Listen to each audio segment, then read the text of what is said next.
In the headlines, as Nigeria marks 62nd Independence Day, President Buhari appeals to Academic Staff Union of Universities to resume work. Using this Independence Day celebration to reiterate my call for the striking Academic Staff Union of Universities to return to the classroom.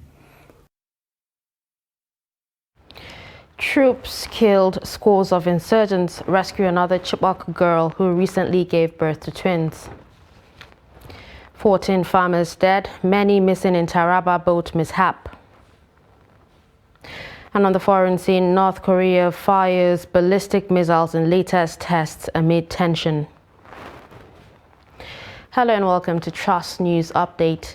Happy Independence Day, Nigeria. I'm Dashan Hussaina Usman.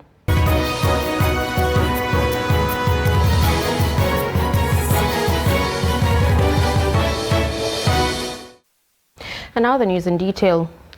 President Muhammadu Buhari has assured Nigerians that their resilience and patience will not be in vain as his administration is committed to de-escalating the security challenges confronting the country. He spoke on Saturday in Abuja in what would be his last independence anniversary speech. The president explained that security forces were now grappling with newer forms of insecurity in the form of kidnapping, banditry, mindless murder, and molestation of innocent citizens. Recognizing the importance of a well-educated populace, Buhari expressed regret at the recurring disruption to the country's tertiary education system. He once again appealed to striking members of the Academic Staff Union of Universities to return to the classroom. As we continue to de-escalate the security challenges that confronted us at the inception of this administration, newer forms alien to our country begin to manifest, especially in the areas of kidnappings, molestation, killings of innocent citizens, banditry, all of which are being addressed by our security forces. I share the pains Nigerians are going through, and I assure you that your resilience and patience will not be in vain as this administration continues to reposition as well as strengthen the security agencies to enable them to deal with all forms of security challenges. I must confess that I am very pained by the recurrent disruption to our tertiary education system, and I am using this Independence Day celebration to reiterate my call for the striking Academic Staff Union of Universities to return to the classroom while assuring them to deal with their contending issues within the limits of the scarce resources available. Nigerians have been called upon to be patriotic irrespective of tribe or religion to enable the country achieve the objective of the amalgamation of Nigeria's former protectorates. The call is part of the agenda set by Nigerians for the country's sustained development as the nation marks another independence anniversary.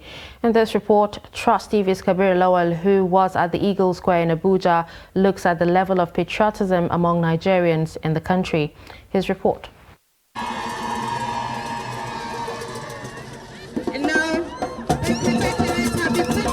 Nigeria is 62 years old as an independent nation.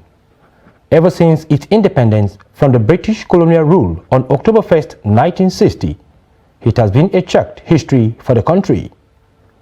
From 1960 to date, Nigeria has had 16 heads of government, 8 of whom were military, with 2 of them later becoming democratically elected presidents. However, in Abuja, people from all walks of life came out en masse to celebrate the country's 62nd anniversary, a development many see as mark of patriotism. I'm very confident that when my party wins the next election, they would consolidate on the gains of this administration, especially in the area of infrastructure, the economy, and security.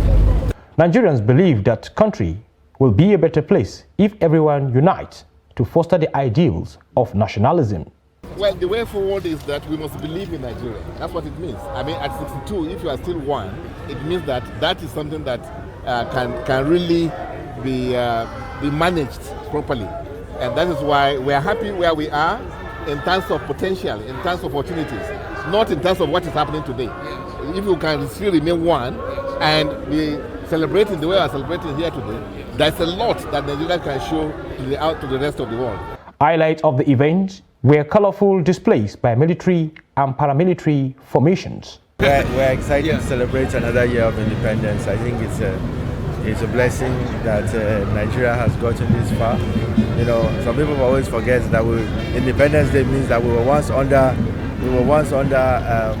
colonial rule, and that now we're actually independent. So that's a big step. We still have our issues. We still have plenty of problems that we need to resolve, and it starts with all of us. To be honest, it's not just the government. It's not just. It starts with the people, and I think it starts from our homes. It starts from our mosques, our churches, our schools. To return its glory days, many are of view that Nigeria must deepen its democracy and invest more in education and empowerment of its largely youthful population. Kabir Lawal, Trust TV News, Abuja. Registrar of the Teachers Registration Council of Nigeria, Josiah Olusegun Ajiboye, has said attacks on schools by insurgents have claimed the lives of more than 2,295 teachers in the Northeast between 2009 and 2022. Ajiboye, who said this while delivering a paper at the 2022 National Delegates Conference of the Nigerian Union of Teachers in Ibadan, called for the full implementation of the Safe Schools Declaration guidelines endorsed by Nigeria in 2015 and ratified by President Muhammadu Buhari in 2019. He further said that over 1,500 schools were forced to close due to insurgency and more than 600,000 children have lost access to education. The TRC and BOS therefore called on the federal government to review its security architecture to address the deteriorating security situation because of terrorism and violent attacks on education. He noted that as a way forward, federal, state, and local education authorities should facilitate the immediate implementation of the national policy on safety, security, and violence-free schools by making budgetary provisions. Moving on to security, troops of Operation Hat-and-Kay have rescued another Chibok girl who gave birth to a 4-month-old set of twins in Borno State. The troops, in conjunction with the Civilian Joint Task Force, conducted operations last Thursday after it stormed the enclave of the terrorist group in the Bula-Dewo axis in Bama local government area of Borno State, killing an unspecified number of insurgents and wounding several others. It was gathered that Yena Pogu married one of the terrorist commanders who fled the onslaught and left behind his wife and 4 children. According to Zagazola Makama, a counterinsurgency expert and security analyst in Lake Chad, the troops engaged and overwhelmed the insurgents, neutralizing scores of them. Boko Haram insurgents had kidnapped 276 female students from the government girls' secondary school Chibok in 2014. The police in Zamfara State have arrested a bandit and 2 suppliers of petrol to bandits operating in Nkurmi Forest in the state. It recovered a Golf vehicle with Lagos registration number EJ556 LSD, 47 empty jerry cans of 25 liters and 9,000 naira cash. A statement by the Zamfara State Police Command's Public Relations Officer, Muhammad Shehu, identified the suspected bandit and bandits' collaborators as Julie Musa, Surajo Yahaya, and Bello Abubakar. In a similar fashion, police tactical operatives had earlier acted on intelligence information that led to the arrest of a notorious bandit who has been terrorizing innocent members of the public in Zurmi, Birna Magaji, and Kaurana Moda local government areas. The Commissioner of Police, Kolo Yusuf, while reassuring the public of the command's commitment to the protection of lives and property, appealed for continuous collaboration with the police and other security agencies in an effort to rid the state of criminal activities. On a sad note, 14 farmers in Taraba State have died in a boat mishap and several others missing while trying to harvest crops from a flooded farm. The farmers were said to be inside 12 canoes harvesting their maize when the canoes capsized as a result of heavy rainfall and strong wind. The incident, it was learned, occurred at Gwamtamu village in Gasa local government area of the state on Thursday. The farmers, who are from different villages located close to the River Benue, numbered about 50, with reports saying 15 bodies were recovered while many were still missing. The Taraba Police Command says it is awaiting a report on the incident. As Nigeria joins the rest of the world to mark the 2022 United Nations International Day of Older Persons, the federal government has assured that it will empower senior citizens across the country to enable them enjoy the benefits of aging. The United Nations International Day of Older Persons, which is marked on the 1st of October each year, is to raise awareness about issues affecting the elderly, such as senescence, elder abuse, and also appreciate the contributions that older people make to society. In Nigeria, the federal government, through the National Senior Citizens Center, says it is going beyond the 2022 theme, Resilience of Older Persons in a Changing World, to empowerment of senior citizens, especially women, to enable them access the benefits and rights of older people as captured in the NSCC blueprint. Of course, you know that the same political presidential declaration that set aside October 5th, it was in that same venue, that same address that set aside that directive.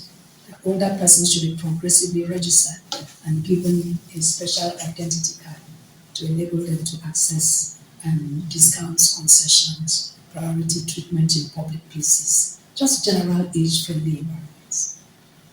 And we have been working very assiduously with NIPS through a technical working group. You're watching Trust News Update. Coming up after the break, Dibel's patriotism as a game changer. Do stay with us.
TV, documenting the Nigerian story.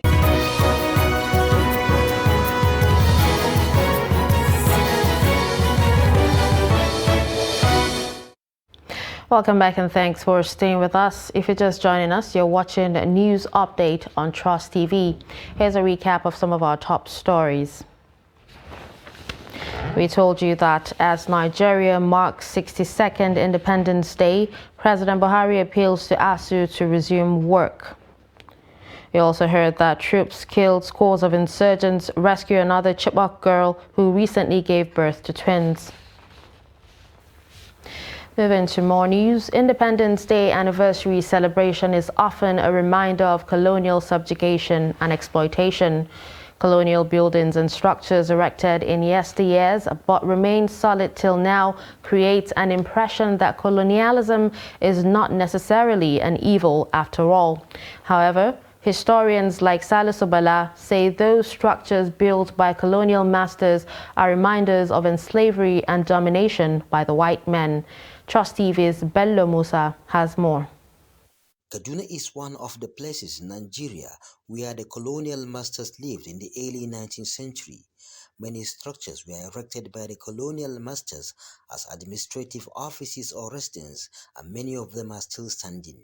Twin Towers at NDA Bus Stop Kaduna is one of the historic buildings still standing, though shifted from its original position to another position during the expansion of the road by the administration of Governor Nasiru El-Rufai. A deputy director of Arewa House Center for Historical Documentation and Research, Dr. Salisu Bala, gives background of such colonial structures. It's one of the most important landmarks as far as colonial history of the Kaduna metropolis is concerned. It signifies, the main entrance of Kaduna metropolis, especially during the time of Lord Lugard, when he was here as Governor General of the Northern Region. Other structures erected in Kaduna by the colonial administration include a bridge at Gamji Gate, a tower at the Lugard Residence, and the Lugard Hall, which houses the Kaduna State House of Assembly. There's also another one which is close to the water board. You remember that tall building is also, part of the colonial office that was maybe, erected at Gamji Gate. Yes, it was also constructed by Lugard with his people also. It also has its own, historical significance. It's because of the way they wanted to operate along that route. So they decided to erect that bridge, which is still there. I think it's at Gamji Gate now. Bala says Nigeria and other African countries had their civilization before the coming of the whites, adding that for Africa to develop, it must fall back to its indigenous civilization. So if we want to get out of the woods, if we want to get out of our present predicaments, present challenges, we must look inward. We have solutions to our problems. That is the message. We have solutions right inside us, within us, both socially, economically, and politically.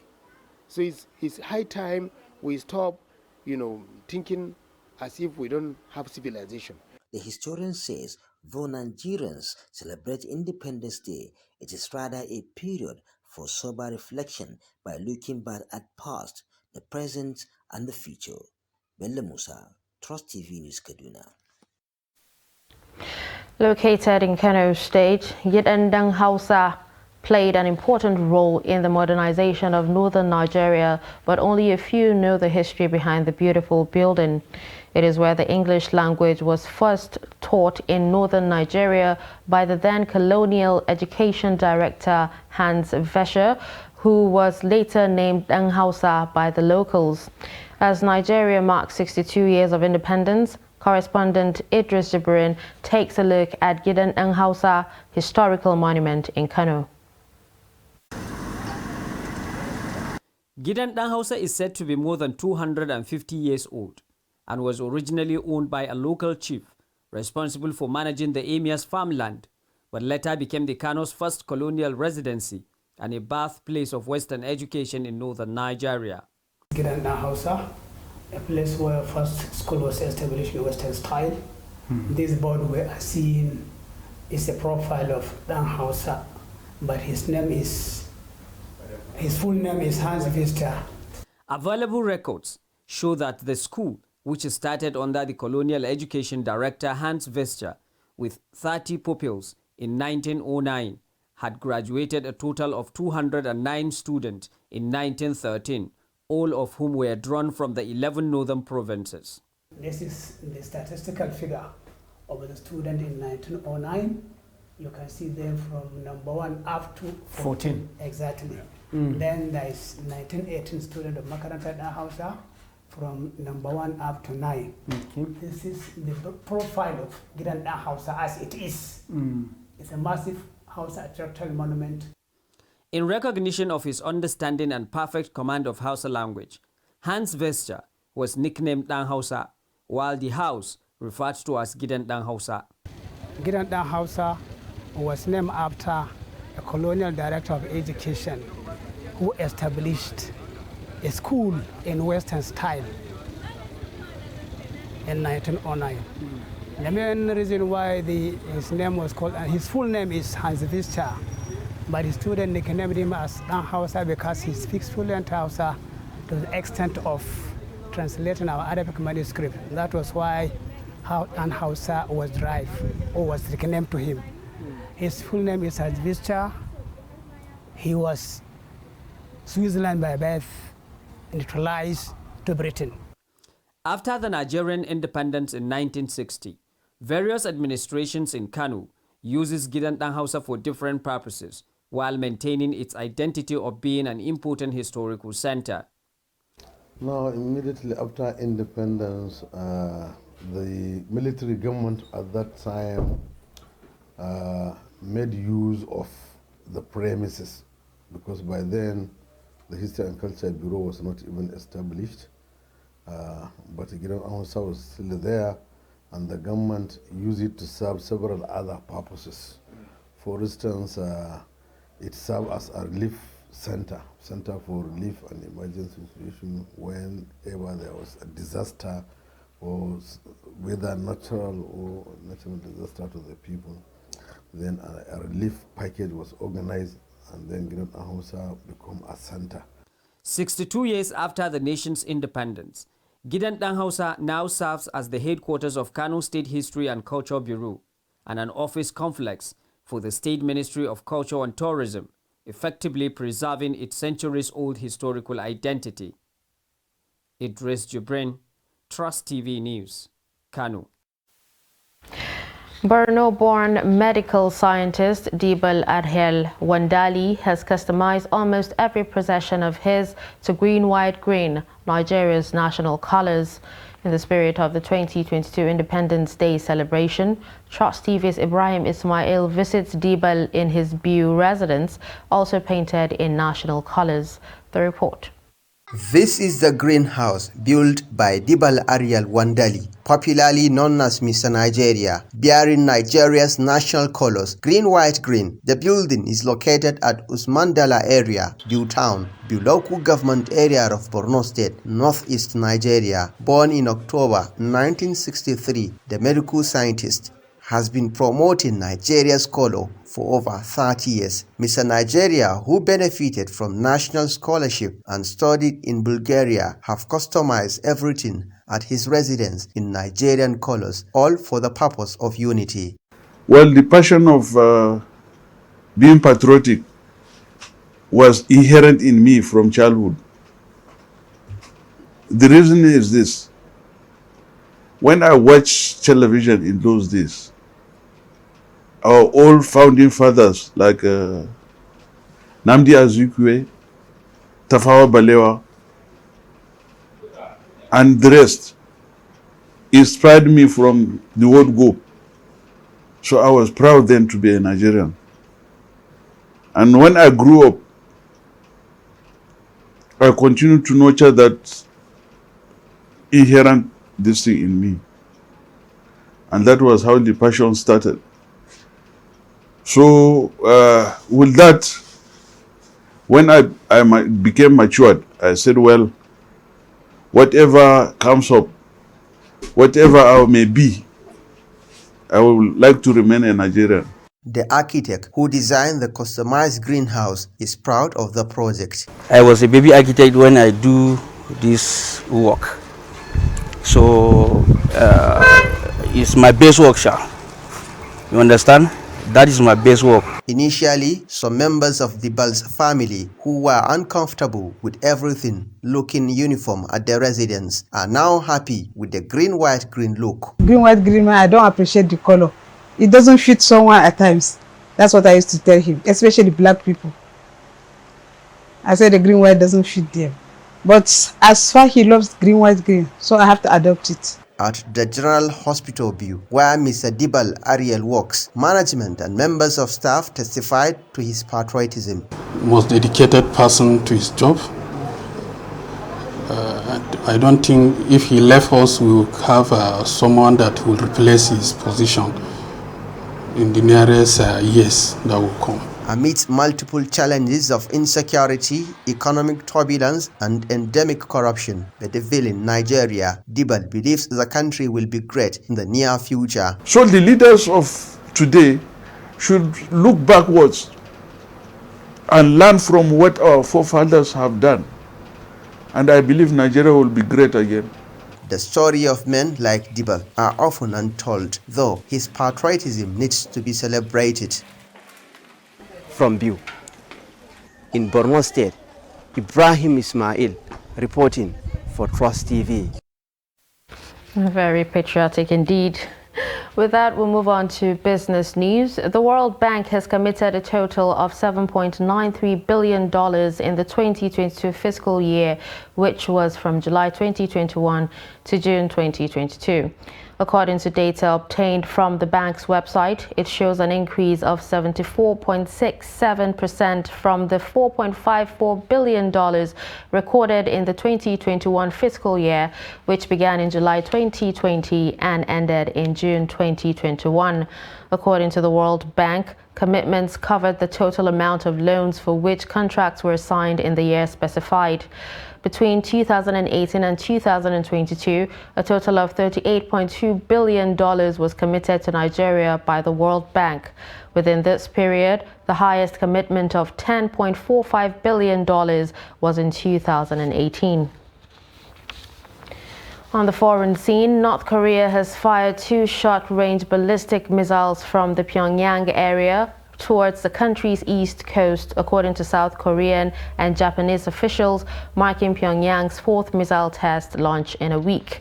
Japan's NHK national television said multiple missiles were fired from North Korea on Saturday morning and were believed to have landed in the Sea of Japan, though outside of Japan's exclusive economic zone. The office of Japan's Prime Minister, Fumio Kishida, tweeted that the latest missile launch was being analyzed and instructions issued for the safety of people, aircraft, and vessels. North Korea fired short-range ballistic missiles into the sea on Wednesday and Thursday in the hours before and after the visit by U.S. Vice President Kamala Harris to South Korea, during which she emphasized the ironclad United States commitment to the security of its Asian allies. The latest launch also comes after the navies of South Korea, the U.S. and Japan staged trilateral anti-submarine exercises on Friday for the first time in 5 years. And with this, we've come to the end of Trust News Update. Don't forget to follow us across all our social media platforms. I'm Darshan Husseina Usman. Have a wonderful Independence Day celebration.